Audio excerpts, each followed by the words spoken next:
I think she had mentioned that she would go running after work, and it was then that I kind of got the idea, oh, she runs after work, and then I knew she lived on the Lower East Side. And I used to run the bridge, and he knew that.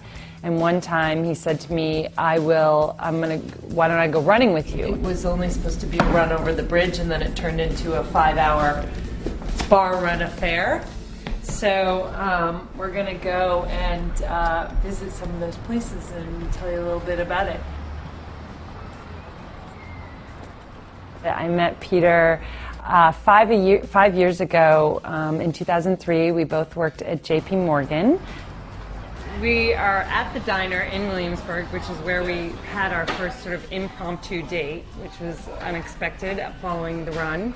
And we came here and we ordered drinks and had a fantastic dinner together. All right. Do you want to stop here? Yeah, this would be great. Excellent. Let's drink here for Very the bar good. run. That's right. I feel like we came at least 6 blocks. So we really worked off the diner. It was. meal. I think it was 7 blocks, really. Right, 7 blocks. So yeah, this is Savalas. This was our second stop after the dinner at the diner.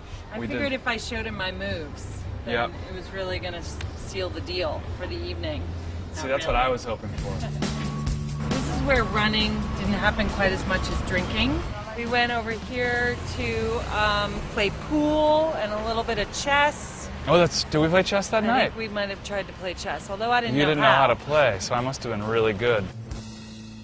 I left J.P. Morgan probably in March of 2005. At some point, we were riding into work together, and I said, well, why don't you look at getting your degree in public policy? And she really seemed receptive to that idea, thought that it really suited her well, so she applied to another number of spots and got into Georgetown.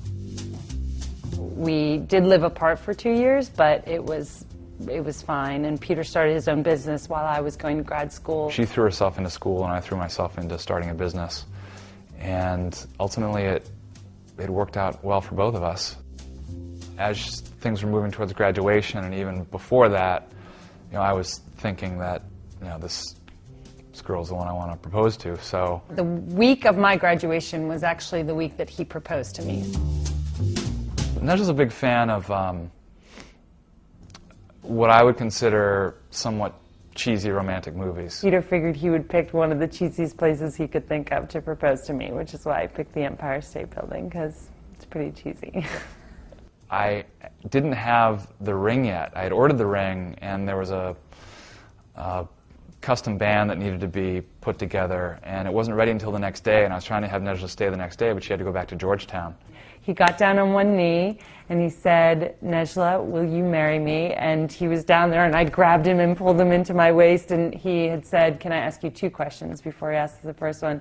And then he stood up, and he said, "Wait, I had 2 questions." I said, "I don't want the second one. It was all I needed. Yes, I'll marry you." And the second question was the ring wasn't ready. And the reason, I think part of the reason he waited so long in the weekend is because he was waiting for the ring to be done. And so he said, "Will you still marry me? I don't have the ring," which, of course. This is our final stop. She just sort of grabbed the back of my head and said, and kissed me. That was our first kiss. We were standing right over here on the corner, and it just sort of happened. And I claim Peter kissed me. He claims I kissed him. I guess we'll never know the actual truth. And I know. We'll always. I know the truth. But that was when the first kiss happened, and here we are now, 5 years later. Getting married in 3 days. Yeah, exactly. Easy as that. Just do a bar run. That's all you got to do.